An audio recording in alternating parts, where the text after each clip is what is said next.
कहते हैं कोशिश करने वालों की कभी हार नहीं होती। तो हमारे साथ इस समय भावी एसडीएम और भविष्य में डीएम बनेंगे, क्योंकि उम्र सर की कम लग रही है। अगर सिलेक्शन हो जाएगा तो जिला अधिकारी भी बन सकते हैं। तो दोस्तों, आपका डिप्लोमेटिक हर्ष चैनल पर स्वागत है। तो सर, आपका नाम क्या है? मेरा नाम सिद्धार्थ सक्सेना है। माध्यम क्या है? हिंदी माध्यम है। और आप किस जनपद से हैं? मैं पीलीभीत से हूँ। ग्रेजुएशन आप किस सिस्टम से किए हैं? मैंने फिजिक्स ऑनर्स में ग्रेजुएशन किया था दिल्ली विश्वविद्यालय से। आपका अटेम्प्ट क्या है?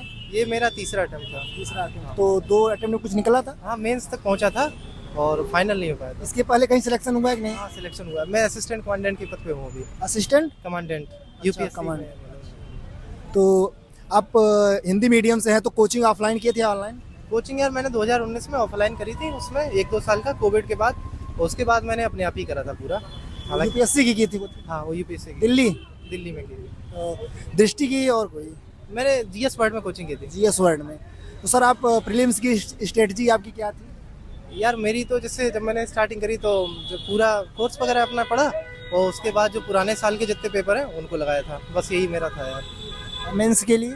मेंस के लिए तो टेस्ट सीरीज मतलब ज्वाइन करी थी और बाकी नोट्स वगैरह बनाए थे अपने सारे, और उन्हीं को बार बार पढ़ा। पिछली बार तो नहीं हुआ यार, लेकिन इस बार चलो जैसे तैसे हो गया। होगा इस बार। और सर, आपकी जो मेंस का आंसर राइटिंग था उसके बारे में? यार आंसर मतलब ये है कि मतलब मैंने प्रैक्टिस बहुत करी। पिछली बार इतना अच्छा नहीं लिख पाता था, बट नंबर ठीक आए थे मेरे। 734 नंबर थे पिछली बार भी, और इस बार जब लिखा लगातार लिखता रहा और चीज़ें सही भी रही। कुछ यार लक भी चाहिए होता है, कॉपी वगैरह किस तरीके से चोको, तो लक भी अच्छा रहा और फाइनली हुआ इस बार। तो सर, इंटरव्यू में कौन से मेंबर?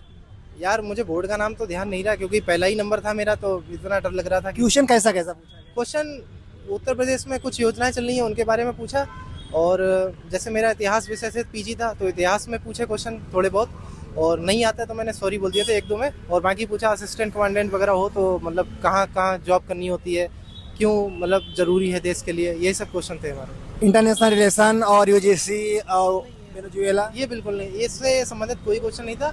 और कुछ क्वेश्चन थे कि मतलब देश में गरीबी इतनी ज़्यादा है, बजट से संबंधित कुछ क्वेश्चन थे। बाकी करंट के बहुत कम क्वेश्चन। हॉबी से, हाँ मेरी हॉबी थी गाने गाना, तो गाने गाना से काफ़ी क्वेश्चन पूछे गए थे। आपके जिले से? जिले से नहीं। और कोई क्वेश्चन ज़्यादा रहा? और तो यार बस थोड़ा सा जैसे अभी यूपी में एक स्मार्ट फार्मिंग करके कोई योजना चलाई गई है, तो उसके बारे में पूछा था। और महात्मा बुद्ध के बारे में पूछा, महावीर के बारे में पूछा। ये सब एआई समिट का तो नहीं पूछा? एआई समिट का कुछ नहीं था। हालांकि मेंस के लिए आपकी रणनीति क्या थी? बुक्स के बारे में बता सकते हैं? यार बुक्स का तो नहीं, मतलब मैंने मेंस के लिए सारे नोट्स लगभग ChatGPT और जो हमारी लक्ष्मीकांत तरीके एक बुक है उनसे तैयार करे थे नोट्स सारे, और उन्हीं को बार बार रिवाइज करा था यार, और फिर देने गया था यार। यही था मेरा। टेस्ट सीरीज मैंने लिखा था इस बार अच्छे से, काफ़ी टेस्ट लिखे थे, लगभग लिख दिए। एनसीईआरटी पढ़े? एनसीईआरटी हाँ पढ़ी थी। कितना महत्व है एनसीईआरटी का? यार महत्व तो अच्छा खासा है, मतलब आईएएस में तो और ज़्यादा है, पीसीएस में भी है। मैंने अच्छे से पढ़ी थी, एनसीईआरटी तो पढ़ी थी। प्रीलिम्स के लिए घटना चक्र कितना मायने रखता है?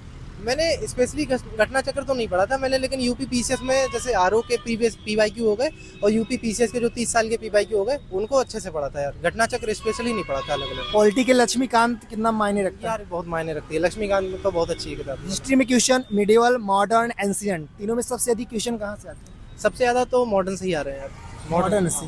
और मिडाइवल और एंशिएंट में? मतलब उससे भी आते हैं, लगभग आ जाते होंगे यार, 5, 6, 7, 8 क्वेश्चन तो आते ही हैं, तो आते हैं। बट मतलब सारी इंपॉर्टेंट है, छोड़ना किसी को नहीं होता मेरे हिसाब से, तो मैंने वो दोनों भी पढ़ी थी। इकोनॉमिक्स और जियोग्राफी के लिए इसे एनसीईआरटी में हो जाएगा कि थोड़ा अपर लेवल का पढ़ना होगा? यार इकोनॉमिक्स का जैसे पीसीएस में है कि बहुत ज़्यादा क्वेश्चन आता नहीं है, जो आता है वो बहुत बेसिक है, तो इकोनॉमिक्स की एनसीईआरटी अगर ना पढ़ो तब भी काम हो जाएगा। ज्योग्राफी की तो मेरे हिसाब से पढ़नी चाहिए, क्योंकि ज्योग्राफी अगर एनसीईआरटी आप कवर कर लेते हो तो सारी चीज़ें उसमें हो जाती हैं यार। सर, तैयारी के लिए इससे आप कम उम्र के लग रहे हैं। आपकी उम्र क्या है? मेरी यार 25 साल उम्र है। 25 साल है।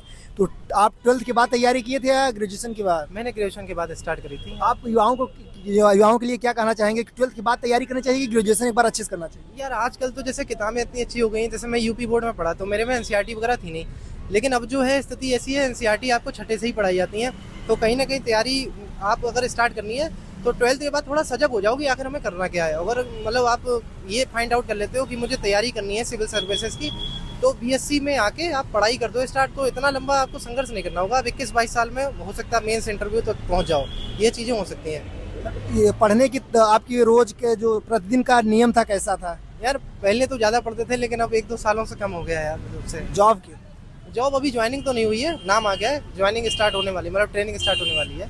तो इस चक्कर में भी थोड़ा सा पढ़ाई कम हो गई मेरी यार। आप सर हिंदी मीडियम से पढ़े थे, आपका बैकग्राउंड क्या था, पापा लोग?